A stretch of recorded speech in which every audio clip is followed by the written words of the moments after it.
My wife is a stay-at-home mom. When I get home, I try to help my wife out as much as I can, but sometimes when I do try to help out, she turns me down and just pushes me away from trying to help her. I guess my first question whenever I talk to guys who want to help at home is, does anybody want and or need your help?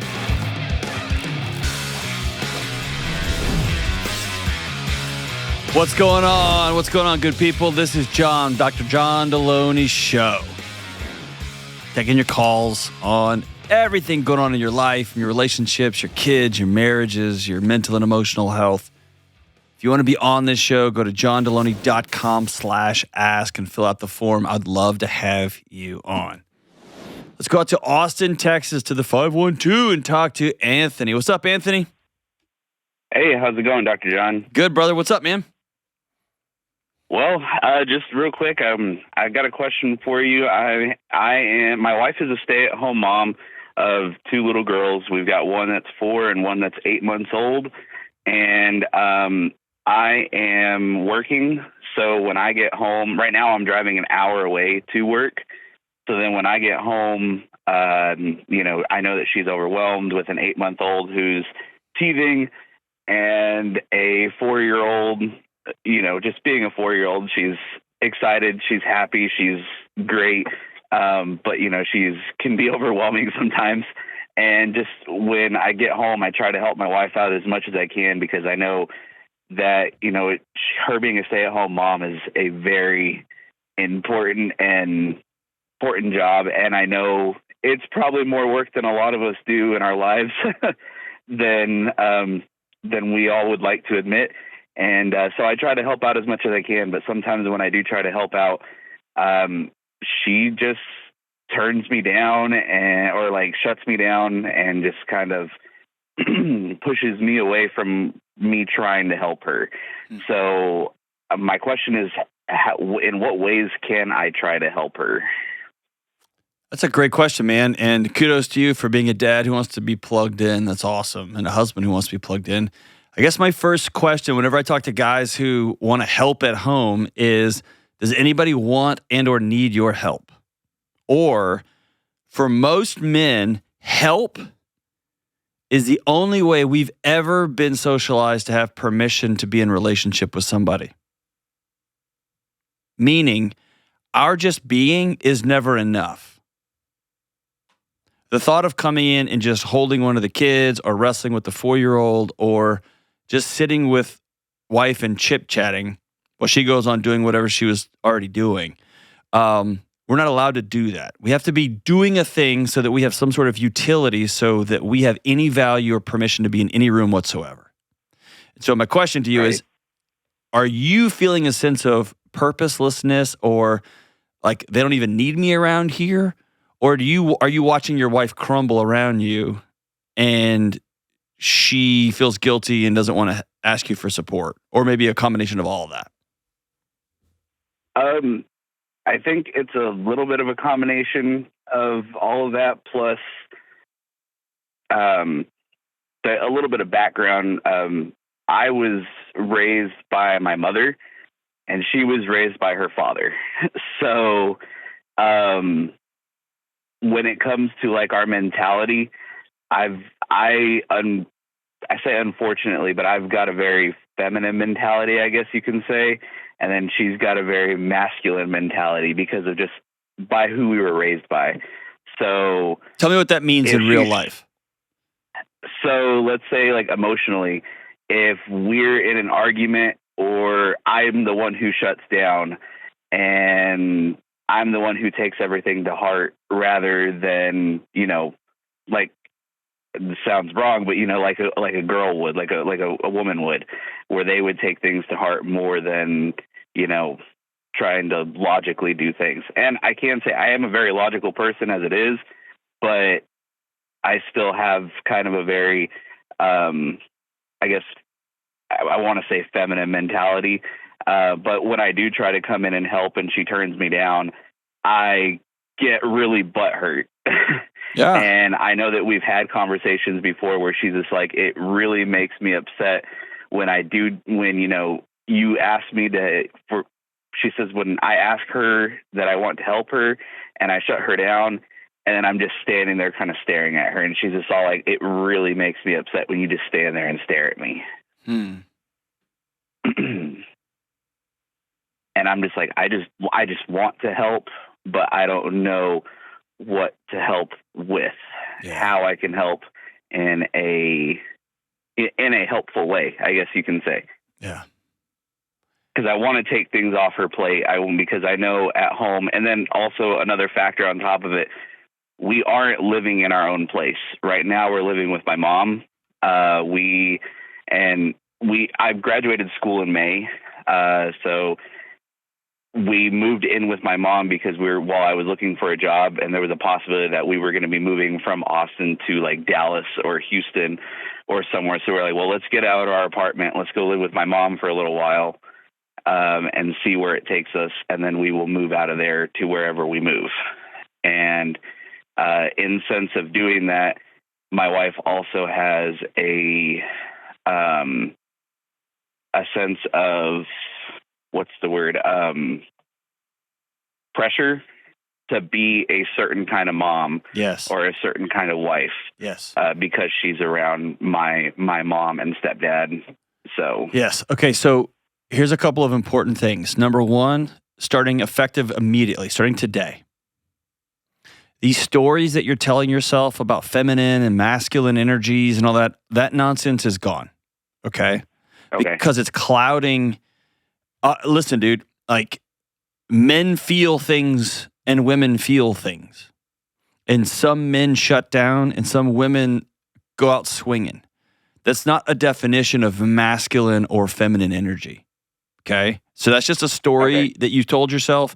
That story ends today because it's prohibiting you from being the person that you want to be inside your own house, because you're couching it in as that something is wrong with you or it's some kind of not normal thing. It's very normal, okay? What you just explained to me is a thing I hear from fathers over and over and over and over again, regardless of who they were raised by, okay? The second thing is you've identified a key issue, which is your wife is trying to create a home in a home that is not her home. Right. And so that usually stems from, there's just the geography, right? She's literally living in somebody else's home. But my guess is y'all haven't cleared the deck. And I say this all the time, that y'all are in a perfect season right now to leave the 4-year-old, leave the 8-month-old for half of a morning, and y'all go somewhere and exhale and remember that you like each other. And then say out loud, we have a brand new marriage. We have a new kid. I've graduated. I want us to get out of my mom's house. You want us to get out of our mom's house. We get to create a brand new marriage starting right now. What do we want this thing to look like? And more importantly, what do we want it to feel like? What does peace look like for us? And I can't think of anything more exhausting than being a stay-at-home mom alone. Loneliness is the killer, right? Yes. Right. And when you're lonely and you're performing, dude, forget it, man. That's when you're trying to sing and dance and in front of a stage, like for her mother-in-law and some father-in-law, right? I mean, that's so much. And so backing all the way out and saying, okay, what kind of world do we want to co-create? And there's a math problem to this. How quickly can we get into an apartment? How quickly can we get into our own place? Are you stable in your new job? This is going to be where we are. And I just moved a family member into Austin. It's expensive, but there's some cool places, and prices are falling quickly in Austin too, by the way. Like, is there a place where we can start settling up and begin to create the home that we want to create? And by the way, what are 2 or 3 mornings a week you can get away? And we're going to put some money on the table so we have a babysitter, or we've got a Mother's Day out. We've got something so that you can get some adult grown-up women friends, because this is a very lonely endeavor. You get what I'm saying? Yeah. Yes, sir. You could try to solve this piece by piece by piece, and y'all are gonna end up just burning each other at both ends. Versus clearing the deck and saying, dude, we made it. I graduated, we sucked it up, and we lived with my mom to save some cash. You're an amazing mom. I'm doing the best I can as a dad. Let's Control-Alt-Delete. Where do we want our lives to go from here forward? And you'll have this conversation again when first kid goes to school. And you'll have this conversation when second kid goes to school. Well, that's another thing that's on top of that. We're wanting to homeschool. So on top of being a stay-at-home mom and everything else, she's also trying to, our 4-year-old's starting preschool this year. So she's also trying to homeschool on top of that. So I know she's got a lot on her plate, and she's such an amazing woman, an amazing mom, that for her to even want to do this. And I know I've been asked, does she want to be a stay-at-home mom? Yes, this has been her dream. She's been telling me about this since high school. We were high school sweethearts.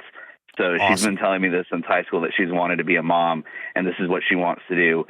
So I wanted to give her that by me going to work and her getting to stay home.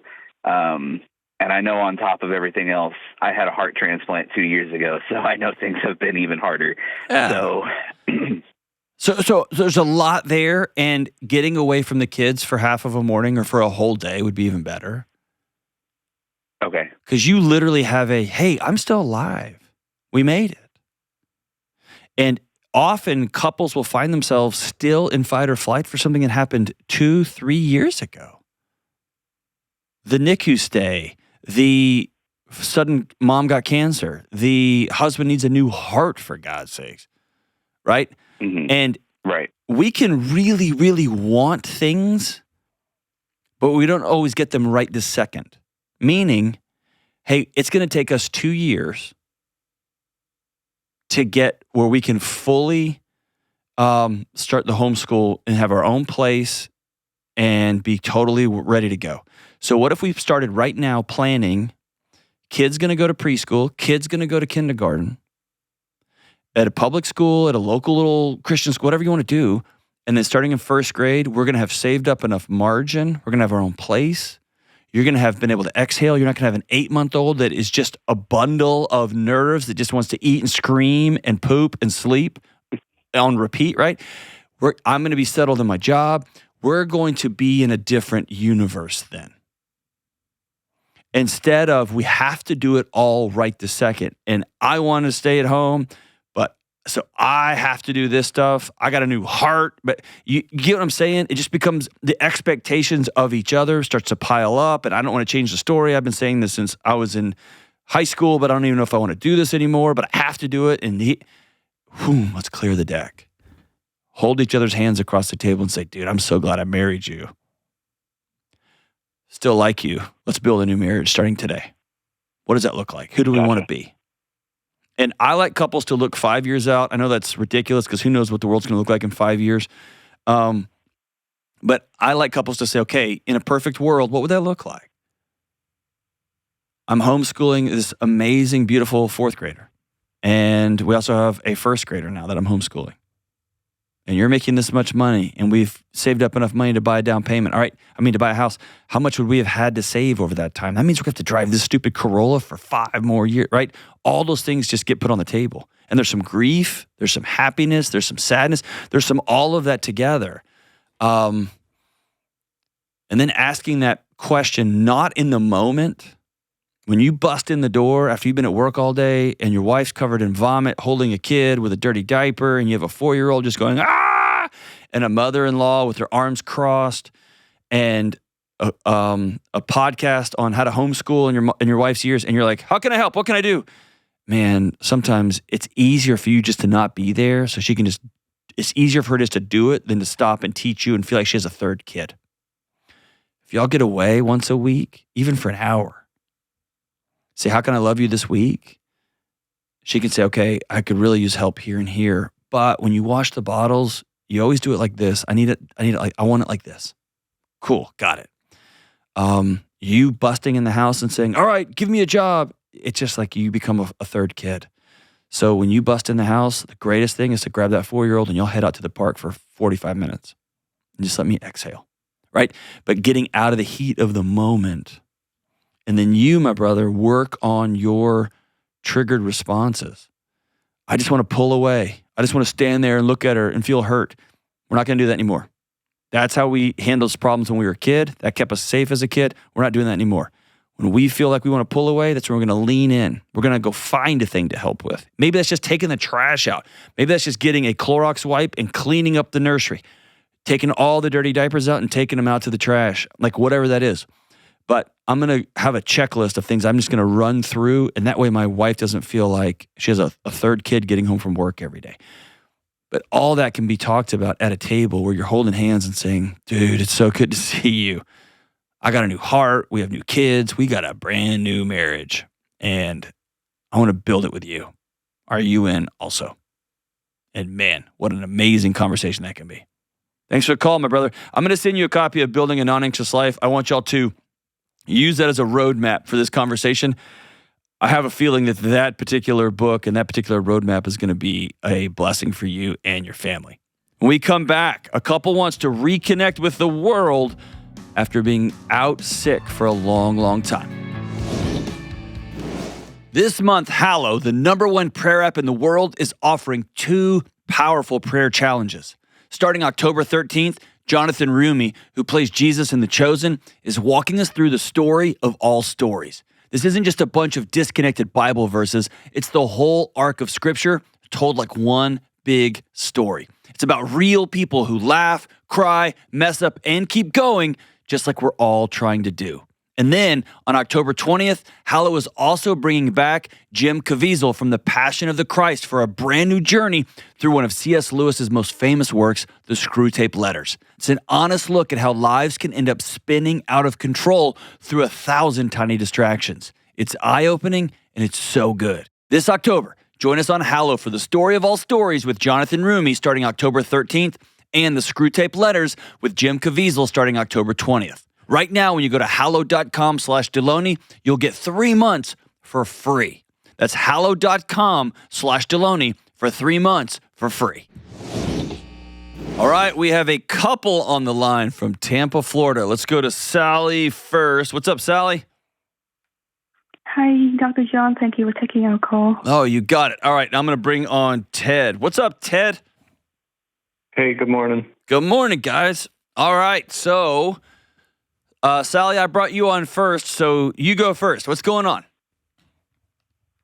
So yeah, like you mentioned, we just don't know how what our next step should be after being sick for a long time. So just a recap. My husband and I, we have spent the last 3 years almost entirely inside together. We both work from home. We get our grocery and essentials delivered, and all of our social interactions have been virtual. So back in 2022, I had COVID, and then it developed into long COVID, which has left me with a lot of severe symptoms for a long time. So right now I'm about 90% recovered. So during this period, a lot of our friends and family members, they have drifted away. And then we have turned this into our new normal, and we find ways to be content with it. We pretty much just, enjoy each other's company and just build a peaceful life as much as we can with what we get. But now, since my health is better, I've just started wondering if what our next step should be, maybe toward reconnecting with the outside world. But I guess the challenge is, one thing is my husband, he's kind of anxious with us going out again, just fearing that, I might relapse, and then we have to go through all of this pain all over again. So I totally understand his fear. We went through a lot together. Yeah. So personally, we don't mind continuing this life. Like I mentioned, we have found a way to, be content with it. But I'm not sure if it's the, healthy, quote unquote, way to do it long term. So that's why we're reaching out and see if we're missing anything. And if we should go back out, and how should we navigate it in a way that is healthy for both of us. Amazing question, Sally. Thank you and Ted. Thank y'all for reaching out. I'm glad you're still with us, Sally. Thank you. I'm glad you're still here. Ted, you heard her question. What would you add to that?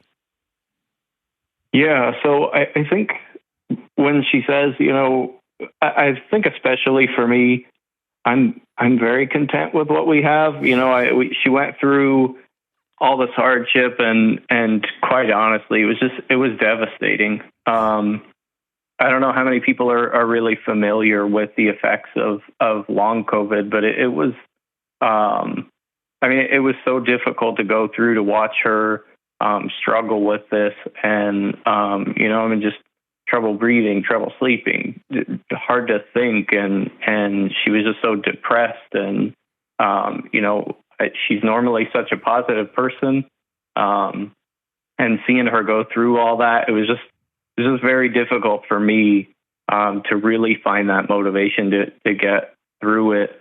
And so, I was trying to be strong for her, but it's like, it was difficult for me as well. I just hated watching her go through that when there was just really nothing I could do. Yeah. And now, she's kind of coming around, and it feels normal again. Feels like who she was before she got infected. And so, for me, we're kind of just back to that now, and things have settled down. But I don't know, it definitely makes me anxious, knowing that we could be stepping back into this, and knowing we could be going through this again. So I think that's it for me. Is I'm happy. We're comfortable. We love our life. We spend every day together. We spend all day together, and I am perfectly content with that. So kind of going back out there, there are sacrifices involved that we made staying in and staying healthy, giving her that opportunity to get back to health. But I still am kind of just focused on the risks, I guess, of going back out and kind of living that normal life that we used to have again. Yeah.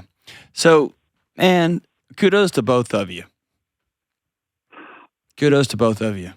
And kudos to you for doing what you had to do to survive. Kudos for you, Ted, taking care of your wife. And Ted, kudos to you, because most men wouldn't have the courage to say, hey, it was hard on me too. And kudos to you, Sally, for not saying, well, no, it was me. Like, both of y'all went through a hard thing together. And I always want to start when somebody tells me about the reentry, right? Or this thing after a traumatic experience. Ted, you almost lost your wife. And that sense of powerlessness, Sally, like, I can't even breathe. I can't get up. And Ted, like, I feel so powerless watching the woman I love and pledged my life to can't get out of bed, can't breathe. We have bills coming in, like all of that. I always want to start from a place of, is anxiety right? And I would tell you, your bodies wouldn't be working well if your alarms weren't going off at the thought of going back out, right? And Sally, I think you asked it best. And Sally, tell me if I'm a little bit out of line here. I'm hearing you actually do want to get out and experience the world, and you're a little bit apprehensive to say it out loud because you know how anxious that makes Ted. I mean, that's fair. I mean, I feel like maybe that's part of me. Okay. Like he mentioned, I'm normally a positive person. So like, if God has brought us through so much, I felt like we were in rock bottom. So I was like, it can only go up, right? Yeah, so, right. I don't know. It's just where I'm at. I So can maybe imagine you had a too sense positive. of like, oh, I stared death in the face, and I want to get out there and live. And Ted, it makes perfect sense that you're like, hey, we stared death in the face, and we created a cocoon. I don't want to leave the cocoon. It's safe in here. And we live in a little weird snapshot in history. We can just push a button and food shows up at our house. That's awesome, right? And we just push a button and whatever movie we want just pops in here. And we can just open this little computer and our jobs just show up in our house. Like, why would we leave this? I get that too. I totally get that too. The hardest thing after a traumatic experience is navigating grief, because both people grieve. Everybody grieves differently. David Kessler says grief is like a fingerprint. Everybody does it differently. It looks different for everybody.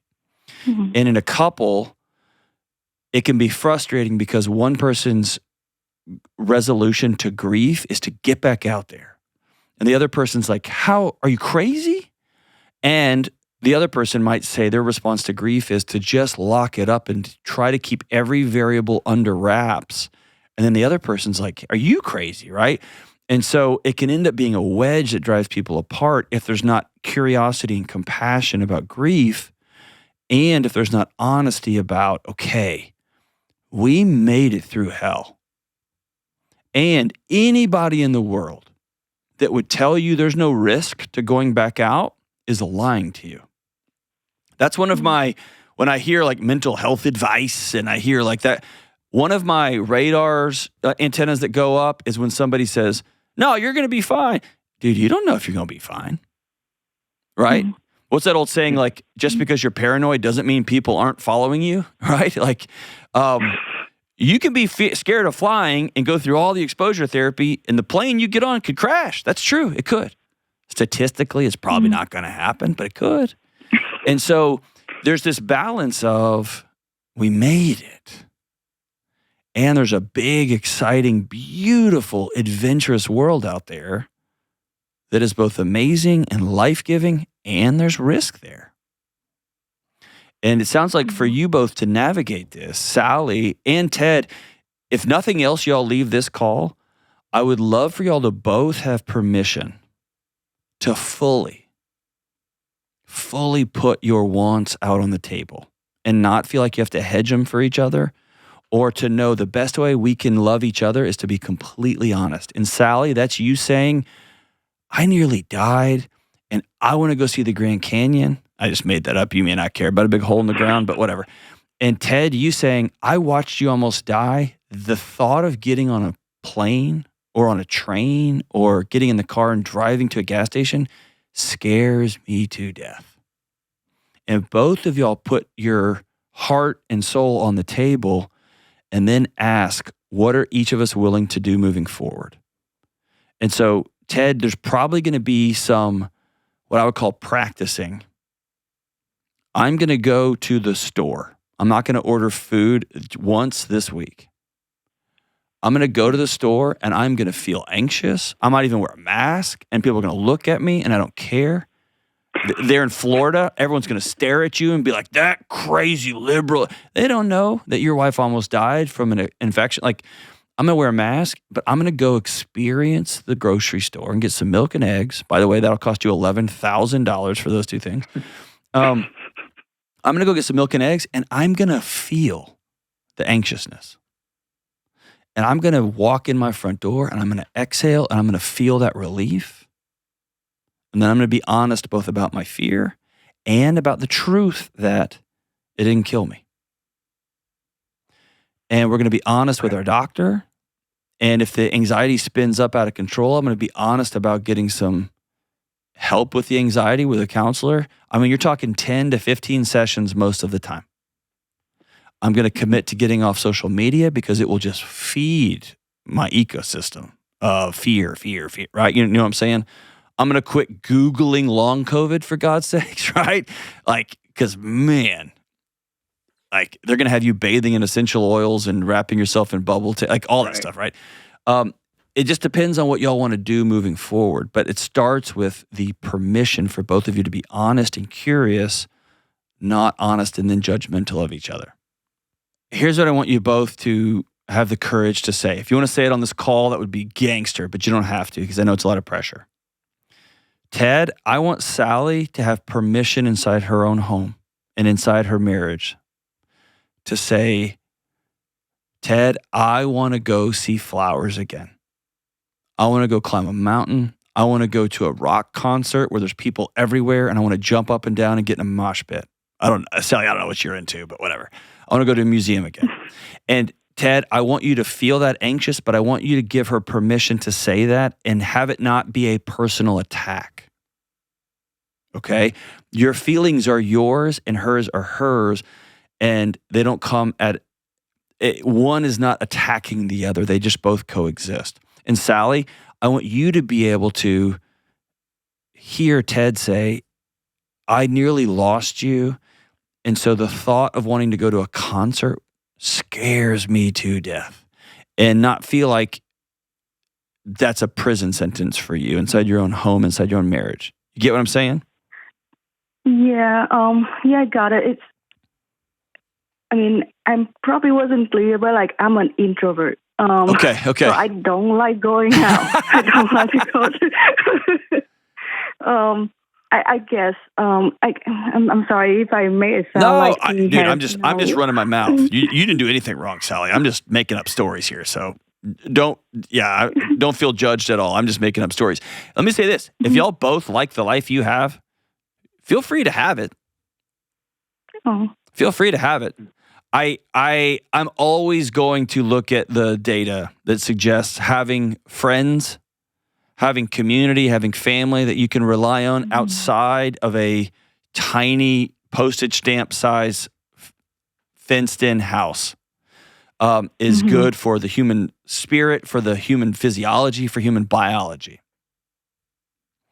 And that's kind of how I'm sorry, go ahead. Sir. No, like having somebody else's home that you can walk into and drop your shoulders and know you're welcome there is a part of the lived human experience. And I think technology has taken that from all of us, and it's killing us. Mm-hmm. And yeah, I agree with that. So I guess we are both introvert. So you leave us to our own accord, and we can just be happy, stay in our house, hanging together. But I agree that community helps. I feel like to be in connect with others, to be able. It helps us grow. It helps us be able to reach out and help others. It's good. It's good. That's right. Challenge for us. Yes. I guess for me, and I guess that's twofold. One part of it is I know how much Ted has sacrificed through all of this, and I feel like I'm roping him up that 3 years of his life, because even before this, I feel like he's more social than I am. He has more friends. He has more people he's connecting to, and he's my only friend. So I feel like because of me, he has been going down to just me, and I know he's totally happy with that. I'm not saying he's ever come late. He's amazing husband. But I feel like if not because of this, he would have more connection. I feel like so that's a part of it. Ted, is that true? I was definitely more connected in the past. No, do you feel like Sally's been a burden to you for 3 years? Oh, I wouldn't say that at all. Okay. I feel like I would go through anything for her. Sally, I want you to hear that and internalize that. This man loves you. He does. And he man, this is the definition of a ride or die. It's awesome. I love hearing it. And maybe that's the place to start. Hearing that side of your story, Sally, I think that's beautiful. But hearing that side of y'all looking at each other and holding hands and saying, you've never been a burden to me, you've been a blessing. And Sally, maybe for the last 3 years, you gave Ted a purpose he didn't even know he was capable of fulfilling. What a blessing, what a gift. And Ted, your sacrifice and service to Sally may have given her love and connection in a way she didn't even know she was capable of receiving. That's awesome. And on this side of the illness, y'all have a new marriage, and y'all get to build it and have it look like however you want it to look. And so maybe I got the stories backwards. Ted, maybe way down, you're like, man, I wish I missed some guy friends. Or maybe you're like, dude, guy friends were so stupid. I can just play Fortnite and get what I need. I would challenge you on that, but also y'all are adults and get to create the world you want to create. But Sally, I don't want you to feel guilted into doing something you're not comfortable with. And Ted, I don't want you to sacrifice part of your spirit and soul out of the sense of duty and safety, perceived safety. Everything's going to come with a risk.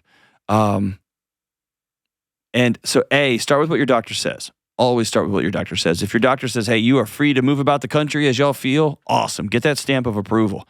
B, you're going to have a season of practicing. What is it even like to re-engage again? Ted, maybe you take a call from some of your buddies and you're like, all right, I'm going to go out once and I'm going to try it out. And maybe I'll sleep in a separate bed that night just so you both feel safe. But whatever that looks like and feels like, Commit to curiosity and not judgment. Commit to telling the truth. And like you just told me, Sally, commit to saying, deep down, Ted, I feel like you gave up 3 years of your life for me and I have some guilt about that. And then Ted can respond with, oh my gosh, I got to love and serve you in a way that I didn't know possible, like all that stuff. Put that on the table. And then with compassion, say, okay, who do we want to be in the next 3 months, 90 days? If you want to keep things exactly as it is, great. Knock your lights out. Then after that, put it on the calendar. We're going to reconvene and we're going to get 90 more days. What does that look like? I do think experiencing the world long-term, the outdoors, nature, beauty, friends, community, family, the messiness, the good, the fear, the risks, all of it, and the long haul is worth it. I think y'all are both worth it. But also be compassionate with your bodies, with your anxieties, with your fears. Y'all have been through hell and back. And the amazing thing is y'all stood by each other's side. And man, what an amazing example. Well done, you two. I look forward to what happens next. Call me back in 90 days and let me know how things are going. Pretty amazing couple right here. When we come back, a woman wants to be a less reactive parent, and she doesn't know where to start. All right, we talk a lot on this show about boundaries. Emotional boundaries, relational, financial, but there's one boundary that almost nobody talks about, and I don't talk about it enough. Your digital life. Right now, your personal information, things like your phone number, your address, even where your kids go to school, is sitting on countless websites that you've never even heard of. You didn't give them permission to have that information, but it's out there. And let's be honest, this isn't just annoying, it's a violation. That constant exposure creates this anxiety that's always just humming in the background of your life. Something always feels off when other people may know stuff about you, especially private things. And that's why I use Delete Me. Delete Me goes after the data brokers and the people finder sites that collect and resell your information. They track down your info and they remove it. And every few months, they send you a report showing you exactly what they've done. Taking control of your digital life is about boundaries, and boundaries help you have peace. So go to joindeleteme.com/Delony and use code Delony to get 20% off. That's joindeleteme.com/Delony to save 20%. All right, let's go out to Phoenix, Arizona, and talk to Marie. What's up, Marie? Well, I'm talking to you, so I'm doing okay, I guess. Not great, but okay. I celebrate that with you. What's up? So I had this very well thought out, and I wrote down a few notes for myself to keep myself focused. Had I talked to you yesterday, I would have had a very different conversation than I'm having with you today. Ooh, so, fantastic. A big question that I came to in my well thought out reasoning was, you're a fellow Gen Xer, and you are also the father of a teenage son. So my question was, as those two things, how can you help my husband and I be less reactive with our kids? And so yesterday, my son dropped an FU bomb to my face, and never in a million trillion years did I think, one, my child would ever say that to me, and two, that I've had enough therapy to not go to jail. So luckily, my husband and I have gone through a lot of therapy to work on all those 80s tropes, because we could not be more Gen Xers, all of it, the hose, we got hit with the wooden spoon. When we had big feelings, we were sent away to our rooms. We did all those things. And on top of it, we were Boston Catholics, so we were served shame and guilt every night with our meat and potatoes. So we have, except for Fridays when you got fish. Exactly, or pasta during Lent. Don't forget that. So, we were the latchkey kids. So we've both done a ton of therapy to be better parents for our boys. And, when we first got married, we had a lot of fertility issues, and we ended up in couples therapy, which honestly was the best thing that ever happened to us, because we learned the Gottman method. And I know you've talked about that before. Sure. So my husband and I have worked that through our entire marriage, and it was the best foundation we could have ever had, because we became parents by like a fire hose. We have 4 boys, and the age span is less than 3 years. So we have 4 boys. We had 4 boys in diapers because we had 2 biological and 2 adopted. And that wasn't how we planned life, but it's what God gave us. And then as life went on a little bit, we had a very sick little boy for about 7 years. And the only way we stayed married was because we had that Gottman foundation. And then, we separately have done therapy over the years to, undo what the silent generation did to us. So my husband and I are very well grounded, and we have all these like great, and up until now, we were doing great. When the boys were little, it was like having a litter of puppies, like we fed them, we ran them, we rinsed and repeated and then loved them. And, they were like puppies. And it was honestly the first 10 years, I know this is crazy, but even having 4 in diapers for a period of time was easier than these teenage years. I thought we were doing great, but apparently we're having a really hard time with like resorting back to that default setting of like guilt and shame and these big consequences. And we're good at a lot of things. We're really good at repairing because we have to repair a lot. We have to go back and tell our kids, and one of the things I always say to my kids is, Biggie and Tupac raised me, and we can do this Dr. John's way, or we can do this Dr. Dre's way. And last night I almost chose the orange jumpsuit because I cannot believe, because I know respect is not the same as, like, I feared my parents, but that's not respect. I know fear isn't respect. I have enough therapy to realize that. But also, I would never, to this day, I would never swear in front of my parents, let alone drop an F-bomb to their face. Yeah. And I do think there's some value in that. Yesterday, I wouldn't have said that, but today, what we went through last night, and I had the restraint, which I'm so proud of myself, because the old not therapized me wouldn't have reacted that way, and it was really hard. So I've read all your books. I could probably recite your book back to you, but I know you were saying that, you got to find the pause in between the stimulus and the reaction.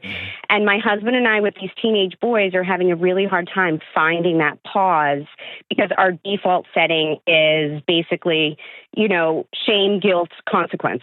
And, that landed us in therapy. So it's not going to work with our kids either. And we don't want to be like that. So how do you do it? Being a Gen Xer and being a teenage boy dad, because I don't know if we're going to survive. I smoke a lot of weed is what I'm just totally kidding. I don't. Kelly's just like, oh God. No. I'm like, how much tequila is in the house? Yeah. Because I don't know if I can do this. All right, so let's reverse engineer last night, and I think I can help. What led up to that final nuclear option for your 15-year-old son?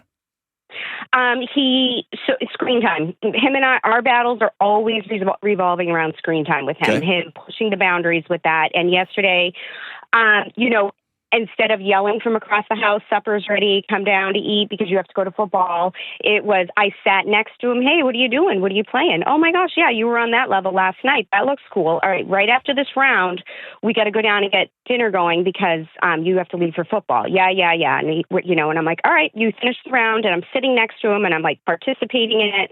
And then I was like, all right, you said after this round we were going to go down, and he was like, well, I'm not even hungry. And I'm like, right, but you have an hour and a half football. You got to go.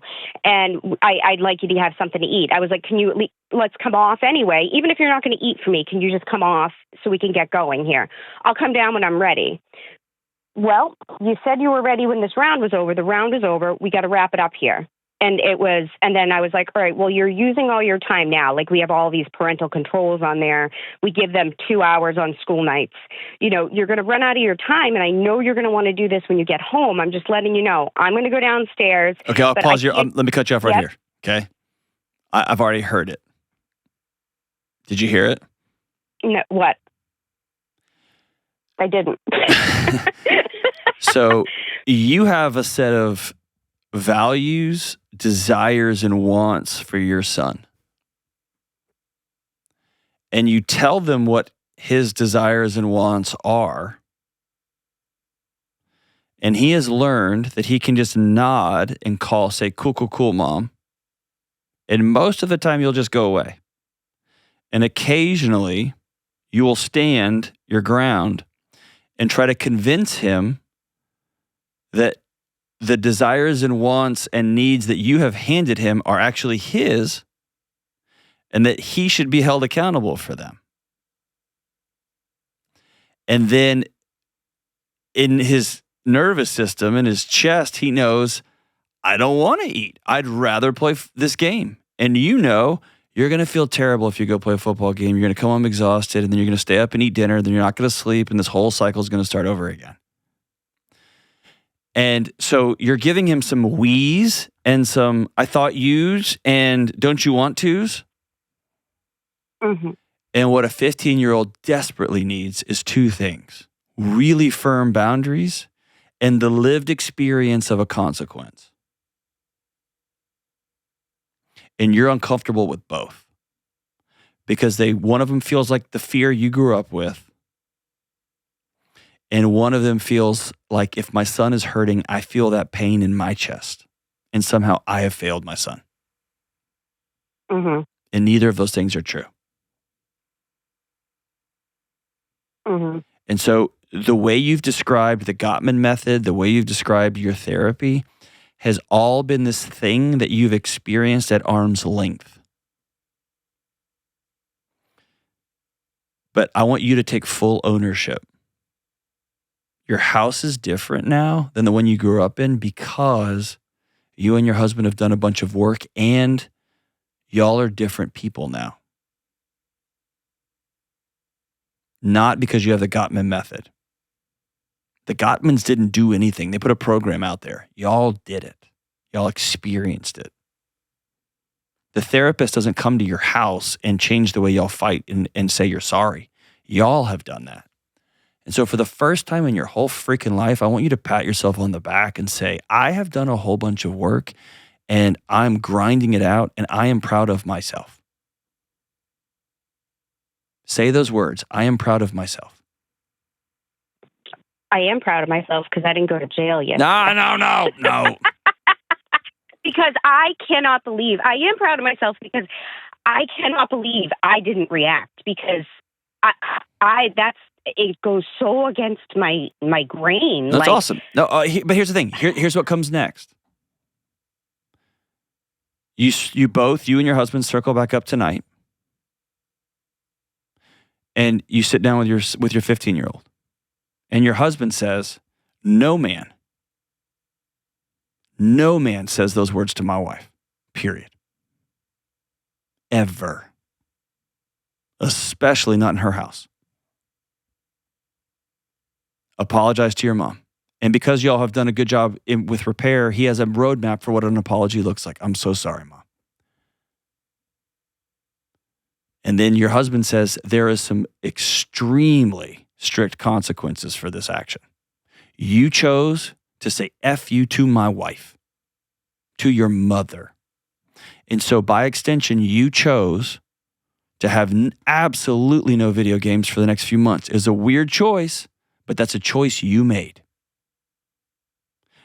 Our choice for you is, our hope for you is that you choose to take the 2 hours that we give you, which by the way is too much, Marie, but y'all get to do whatever you want, is that you choose that, but you made a different choice.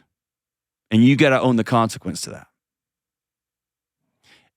And he's going to get mad. He's going to get frustrated. He's going to hang his head. He's going to feel shame. And in this moment, a person should be ashamed when they tell their mom, F you. Yeah. It's the toxic, constant, pervasive shame. I'm not a good boy. And that's where you lean in and put both hands on his face and say, I love you. And we are a fireball of a family. And I love that about you, and I love your spirit. And I realized I give you mixed messages when I say, you are going to be hungry, and you don't feel hungry. That's on me. I take that. Mm-hmm. And I get that when I tell you, you're going to want to have eaten, and you're like, I don't want to have eaten. And so you can tell your son with both hands on his face, communicating physically, I love you, and I'm here. I'm going to stop putting my wants and desires into your lap.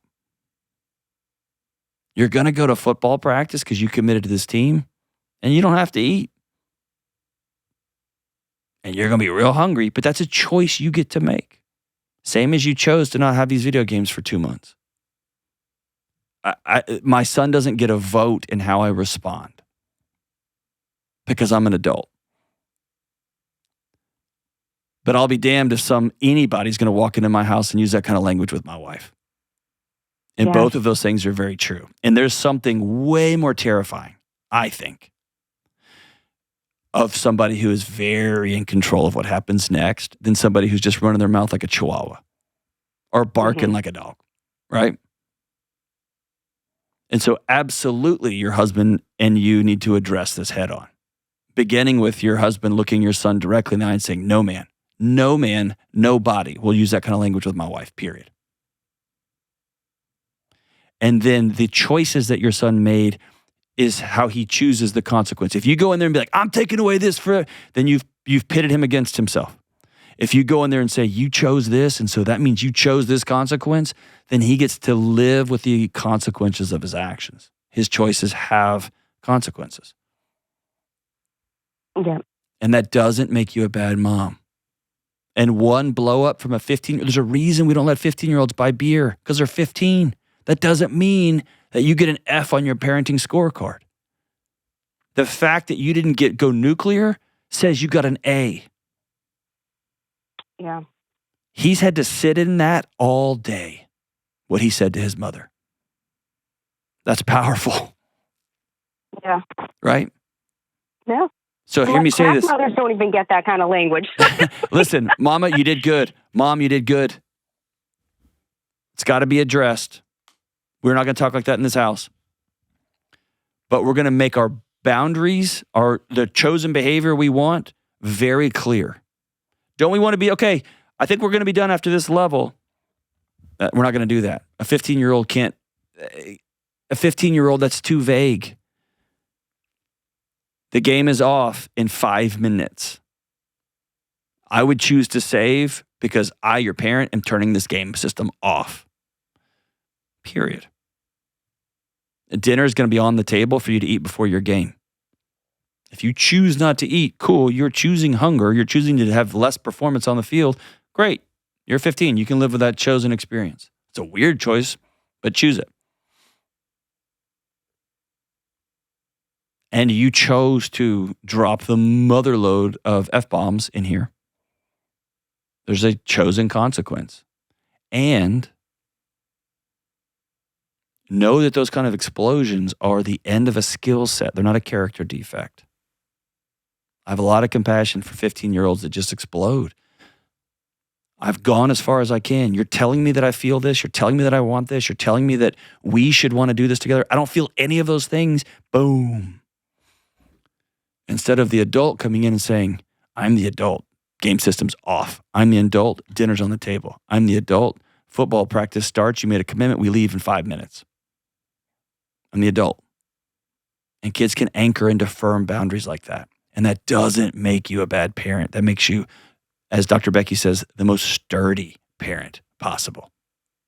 So, high five for you for not reacting and nuking the house and burning down a 15-year-old. 15-year-olds should not talk like the way to their parents. 100%. Wouldn't happen in my house, wouldn't happen in any other house. But we're going to respond to it as adults. Responding to a child as a child is exactly, it meets their nervous system right where it's at. I'm proud of you, Marie. The next move is you and your husbands. Firm boundaries, firm consequences, and firm choices. We'll be right back.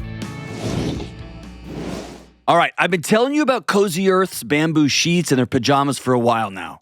They give you the kind of comfort that makes coming home from a long day out in the wild or from a chaotic workplace a reason to celebrate. And now, as the weather gets cooler, Cozy Earth is introducing soft wash cotton sheets. Yes! I love sleeping on cotton sheets in the fall and especially in the winter.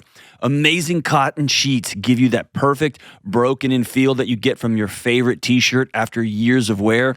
Cozy Earth's new cotton sheets feel just like that right out of the package. They're breathable, cozy, and they make you feel at home like you've had them for years in the best way. And as always, Cozy Earth's new soft wash cotton sheets come with a 100-night sleep trial. Try them out, and if you don't love them, return them hassle-free. Trust me, you're not going to want to. Cozy Earth also offers a 10-year warranty on their sheets, so you owe it to yourself to try them out. Go to cozyearth.com/Delony, and because Cozy feels even better with a surprise, when you spend $250 and use code Delony, you're going to get a free jogger set with your order. That's cozyearth.com/Delony and code Delony for a free jogger set. Home isn't just where you live, it's also how you feel. Let's go home with Cozy Earth. All right, Kelly, am I the problem?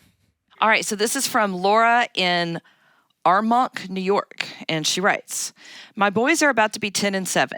They don't go to their bed on their own, and my husband feels my 10-year-old is too old to need his mom at bedtime.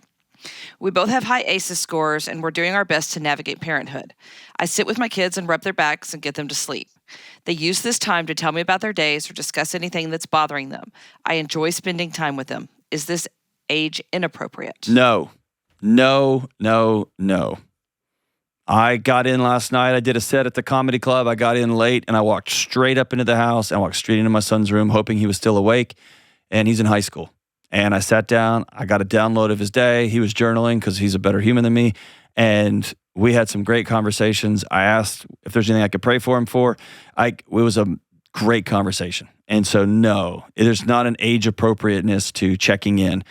If you need your kids to be stable for you to be okay, then that's not healthy, because then your kids know it's my responsibility to make sure mom and dad's nervous system's okay. But dude, tucking your kids in is not a childy whatever. It's awesome. It's a great way to get a download. We call them in counseling, we call them doorknob disclosures. Right at the last second, they're like, oh, by the way, and bleh. That happens a lot with kids. It's the first time they've slowed down. It's the first time there's not a whole bunch of adults telling them what to do, where to go, how to stand, how to dress, how to eat, how to do math. It's a time they just exhale. And no, as long as your kids will have you to tuck them in and say goodnight, I love you, let that be. Let that be. What do you think, Kelly? 1,000% agree with you. All day long. Yep. All day long. My son is 19, and I'll still go up there and tell him goodnight. And that's when some of the best conversations happen. And some of the funniest jokes happen. So it's magic time. And yeah, take that as long as those teenagers will give that to you. Love you guys. Bye.